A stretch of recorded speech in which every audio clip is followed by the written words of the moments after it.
Hi guys, मेरा नाम है संचित और आप देख रहे हैं टेक बार। साल का वो समय आ गया है जब मैं लेटेस्ट आईफोन को लेटेस्ट सैमसंग फ़ोन के साथ कंपेयर करता हूं। और मैंने इतना लेट कंपैरिजन इसलिए निकाला क्योंकि मैं दोनों के बिल्कुल स्टेबल सॉफ्टवेयर अपडेट का वेट कर रहा था। सैमसंग में तो बहुत पहले आ गया था, बट आईफोन अभी भी पूरा स्टेबल नहीं हुआ है, बट ये है कि काफ़ी हद तक स्टेबल हो चुकी है चीज़ें। अब है ना, मेरे को बड़ा मज़ा आता है एंड्रॉयड वर्सेस iOS करने में। तो आज की वीडियो में आप लोग को मैं iPhone 12 pro max versus Samsung note 20 ultra दिखाने वाला हूँ। दोनों फ़ोन जो है बिल्कुल ज़बरदस्त फीचर्स के साथ आते हैं, अपनी अपनी जगह पे बहुत ज़्यादा कमाल करते हैं। लेकिन यहाँ पर प्राइस की बात करूँ तो दोनों में 30,000 का डिफरेंस आ जाता है, जबकि फ्लैगशिप दोनों ही फ़ोन है। तो यहाँ पर आईफोन बहुत ज़्यादा महंगा है, तो ये एक बात मतलब मैं पूरे टाइम ध्यान रखूँगा। और आप लोग को ना स्टार्टिंग में बता सकता हूँ मैं कि सैमसंग जो है ना ज़्यादा फीचर्स के साथ आता है, बट ज़्यादा फीचर्स का मतलब ये नहीं होता कि ये बेटर फ़ोन है। वो भी मैं आप लोग को बताऊंगा मैं ऐसा क्यों कह रहा हूँ। अगर मैं स्टार्ट करूँ दोनों की डिज़ाइन से, तो देखो दोनों की डिज़ाइन लैंग्वेज अलग अलग रहती है। आईफोन जो है बिल्कुल एक तरीके से रीफर्बिश्ड डिज़ाइन है, ये मैं बोल सकता हूँ, रिसाइकिल्ड है। आईफोन 5 के टाइम का थोड़ा बहुत वो उठा लिया फ्रेम वगैरह, और बैक पैनल जो है 11 प्रो मैक्स पिछले साल वाले से उठा लिया, तो उसका एक कॉम्बिनेशन बना के ये 12 प्रो मैक्स बना दिया है। ट्रस्ट मी, मतलब हाथ में लेने में डिफरेंट है, बट कुछ ऐसा नहीं लगता कि हमने कुछ एक्स्ट्रा ऑर्डिनरी पकड़ रखा है हाथ में। तो ये भी एक ध्यान देने वाली बात है।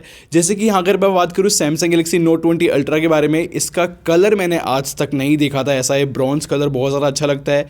ऊपर से इसका जो कैमरा मॉड्यूल है, पूरी चॉकलेट बार यहाँ पर रखी हुई है। इतने बड़े बड़े कैमरा मॉड्यूल है, बहुत ज़्यादा सुंदर लगते हैं। इनफैक्ट जो लेंसेज के आसपास रिंग है वो भी बिल्कुल शाइनी है, बहुत कूल लगती है।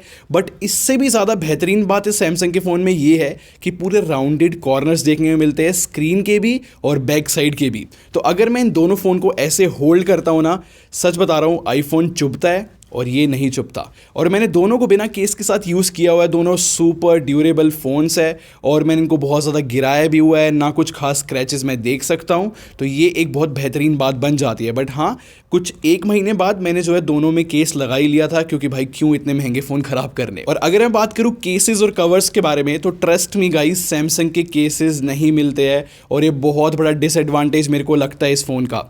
मतलब मैं मार्केट में घूमता रह जाता हूँ, बट फिर भी मेरे को मेरे पसंद के नहीं मिलते, कोई स्लीक हो। क्योंकि देखो इसके अंदर जो है राउंडेड स्क्रीन देखने को मिलती है ना, आगे पीछे दोनों में ही, तो इसकी वजह से ना केस की बहुत सारी लिमिटेशंस हो जाती है। तो ये मुझे बहुत दिक्कत वाली बात लगी। बट हाँ, स्क्रीन गार्ड मुझे ईजिली मिल गया है, इस पर बबल्स आ रखी है। तो बट ये है कि बार बार चेंज करवाना पड़ता है। वहीं पर अगर मैं आईफोन की बात करूँ ना गाइज, ऑप्शंस तो छोड़ो, पूरे पूरे शोरूम खुले हुए हैं जिसमें आईफोन के सिर्फ केसेस होते हैं, और ऊपर से इसकी इतनी सारी एक्सेसरीज देखने को मिल जाती है। स्क्रीन गार्ड हो गए, स्क्रीन गार्ड भी 4-5 तरीके के होते हैं। तो आईफोन्स का ये बहुत ज़्यादा फ़ायदा है कि इनकी है ना, मतलब ये छोटी मोटी कॉस्मेटिक जो एक्सेसरीज होती है वो देखने को मिल जाती है। तो यहाँ पर आईफोन मुझे थोड़ा सा जीतता हुआ लगता है। लेकिन अगर मैं हार्डवेयर वाले फीचर्स की बात करूँ, जैसे कि लगा लो स्पीकर्स दोनों के मैं सेम बोल सकता हूँ, बट क्योंकि सैमसंग के अंदर हमें यहाँ पर टाइप सी पोर्ट देखने को मिलता है, तो इसके अंदर आप पेन ड्राइव कनेक्ट कर सकते हो, मतलब लिटरली कुछ भी कनेक्ट कर सकते हो। एंड्रॉयड की फ्रीडम देखने को मिल जाती है। तो मुझे पर्सनली ऐसा फील होता है कि सैमसंग वहाँ पर बहुत बड़ा एडवांटेज लेकर जाता है। और ऊपर से इसके अंदर तो जो है पावर शेयर जैसे ऑप्शन भी देखने को मिल जाते हैं, जो कि वायरलेसली आपके दूसरे डिवाइस को चार्ज कर देगा। मतलब मैं आईफोन इससे चार्ज कर सकता हूँ, मैं अपने कोई भी ब्लूटूथ ईयरफोन्स जो वायरलेस चार्जिंग सपोर्ट करता है वो इनसे चार्ज कर सकता हूँ अपने फ़ोन से। तो ये मुझे फीचर्स थोड़े से बेटर लगते हैं। नहीं तो भाई मतलब आईफोन जो है यहाँ पर बहुत बड़ा धोखा खा के जाता है, क्योंकि यहाँ पर लाइटनिंग जैक देखने को मिलता है और लिटरली इसमें बहुत सारी लिमिटेशंस है। तो मतलब समझ रहे हो ना आप, मैंने ये सारी बातें इसलिए बताई है कि कुछ चीज़ों में सैमसंग अच्छा है, कुछ चीज़ों में आईफोन अच्छा है। बट हाँ, डिज़ाइन के अंदर अगर मुझे क्लियर विनर को भी बताना हो ना, तो देखो ऑनेस्टली सैमसंग रहेगा। उसके पीछे सिंपल सा रीज़न है, क्योंकि ये ज़्यादा कंफर्टेबल फील होता है हाथ के अंदर, चाहे फ़ोन ज़्यादा बड़ा हो, बट ये है कि जो हाथ में चुभता है ये, और ज़्यादा हैवी भी है आईफोन, तो मुझे दिक्कत वाली बात लगती है। तो मेरी नज़रों में स्ट्रेट मेरा ओपिनियन यही है कि सैमसंग जो है ज़्यादा फीचर्स भी देता है और ज़्यादा बेहतरीन डिज़ाइन भी बनाकर लेकर आया है, कंफर्टेबल की बात करूँ तो। पर एक बात हम लोग इग्नोर नहीं कर सकते कि पूरा वर्ल्ड जो है आईफोन को एक प्रीमियम फ़ोन की तरह देखता है, एक स्टेटस सिंबल की तरह यहाँ पर ये एप्पल लोगो रिकग्नाइज होता है। तो अगर आप भी उन लोगों में से हो, तो मैं आपको हाईली रिकमेंड करूँगा, आपको आईफोन की तरफ ही जाना चाहिए।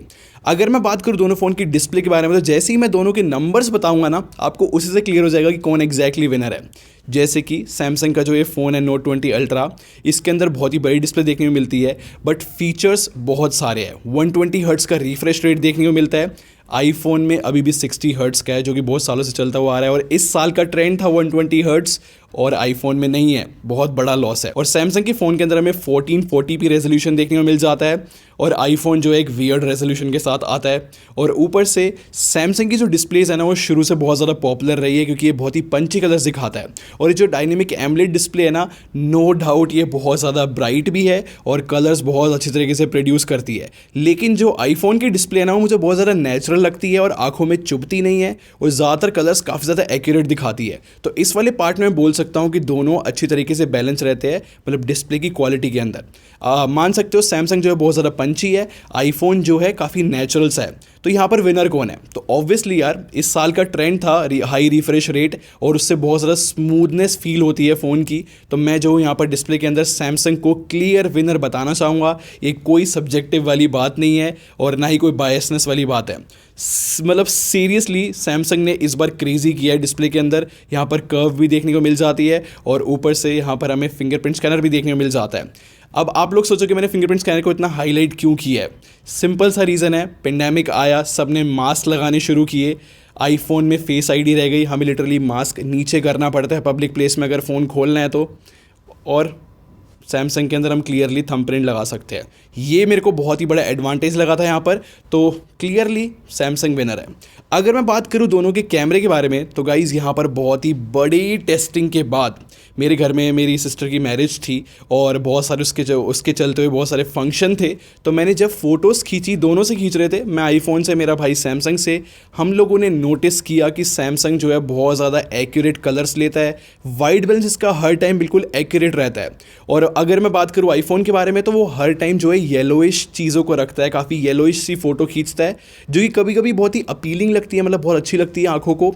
बट हाँ, अगर एक्यूरेसी की बात करूँ तो सैमसंग बहुत ज़्यादा कमाल करता है। और हाँ, डायनेमिक रेंज दोनों की बहुत ज़्यादा कमाल की है। तो यहाँ पर जो है कुछ कंडीशन में आईफोन अच्छा है, कुछ कंडीशन में सैमसंग अच्छा परफॉर्म कर जाता है। वो इमेज प्रोसेसिंग वाली बात है। लेकिन जो 108 मेगापिक्सल का सैमसंग नोट 20 अल्ट्रा का कैमरा है ना, देखो 108 मेगापिक्सल होने से ना मुझे अब लग रहा है कि हाँ, हल्का सा फ़र्क ज़रूर पड़ा है, क्योंकि वो ज़्यादा शार्प फोटोज़ लेता है। आईफोन में इतना जूम नहीं होता, बल्कि सैमसंग के फ़ोन में बहुत ज़्यादा जूम हो जाता है। तो यहाँ पर मैं बता सकता हूँ आप लोग को कि 50-50 वाला हिसाब किताब है। अगर आप लोग ह्यूमन सब्जेक्ट बहुत ज़्यादा कैप्चर करते हो, तो मैं बोल सकता हूँ कि आप जो हो सैमसंग की तरफ देखो, क्योंकि ये बहुत कमाल कर देता है। और अगर आप लोग को जो है येलोइश फ़ोटो बहुत ज़्यादा पसंद आती है, तो आप इसकी तरफ भी देख सकते हो। नहीं तो इन जनरल मुझे सैमसंग ज़्यादा पसंद आया, क्योंकि बहुत ज़्यादा डिटेल होती है उसके अंदर। सेल्फी के बारे में मैं सेम कहना चाहूँगा। अगर मैं बात करूँ वीडियो क्वालिटी के बारे में, तो बहुत सारी टेस्टिंग के बाद एक चीज़ तो बिल्कुल क्लियर है, बिल्कुल क्लियर मैं आप लोगों को बता सकता हूं कि iPhone 12 pro max the best video record करता है। तो वीडियो रिकॉर्डिंग को इसको कोई भी मैच नहीं कर सकता इस फ़ोन को। और ये मैं बता रहा हूं, मैंने बहुत सारे फंक्शंस में वीडियोस बनाई है, तब बता रहा हूं सैमसंग के एल्गोरिथम अच्छे हैं, बट इसके सामने, आईफोन के सामने थोड़े से फीके रह जाते हैं। अब बात करते हैं परफॉर्मेंस के बारे में, और मेरा फेवरेट टॉपिक है, और यहाँ पर मैं आप लोगों की हेल्प कर सकता हूँ एंड्रॉइड वर्सेज iOS के अंदर। मैं आप लोगों को क्लियर करता हूँ।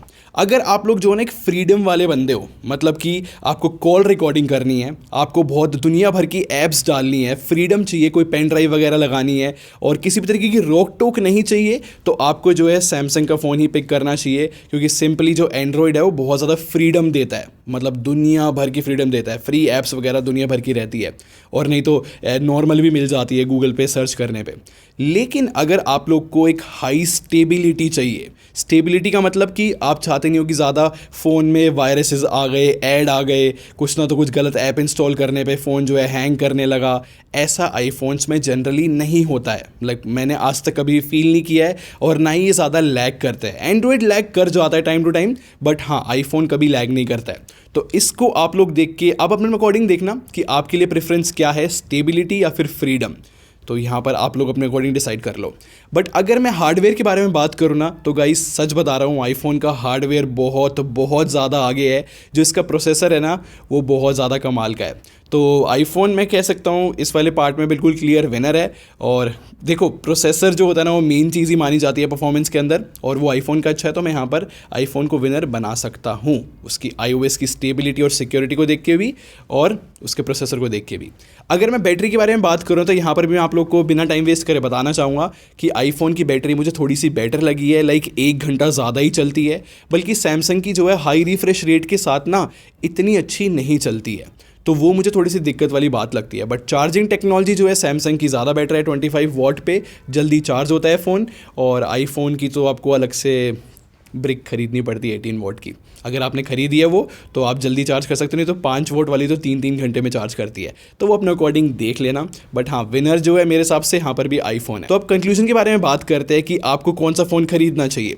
तो बड़ी सिंपल सी बात है, अगर आप लोग को दुनिया भर के फीचर्स चाहिए, इस वीडियो में मैंने बहुत सारे फीचर्स बताए नहीं है सैमसंग नोट 20 अल्ट्रा के, बट हाँ इसके अंदर इतने सारे फीचर्स है कि आप बिल्कुल भी बोर नहीं होगे। और साथ के साथ एंड्रॉयड की फ्रीडम देखने को मिल जाती है।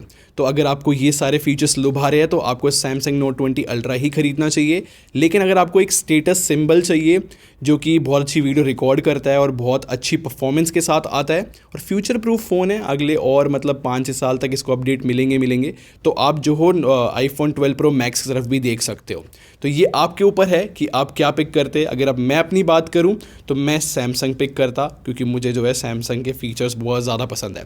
तो यहाँ पर वीडियो खत्म हो जाती है। आप लोग मेरे को बताना क्या मैंने मिस किया है, और क्या कहते हैं, मैं आप लोगों के कमेंट्स पढ़ने के लिए काफ़ी बेसब्र हूँ। और वीडियो अगर किसी को हेल्पफुल लगेगी है तो उसको शेयर भी कर दो यार, कर दिया रो शेयर, और वीडियो को लाइक कर दो और सब्सक्राइब करके हम लोग की टेक गेम की ज्वाइन कर लो। हम क्वालिटी भी रखते हैं। वीडियो मिलते हैं। Thanks for watching.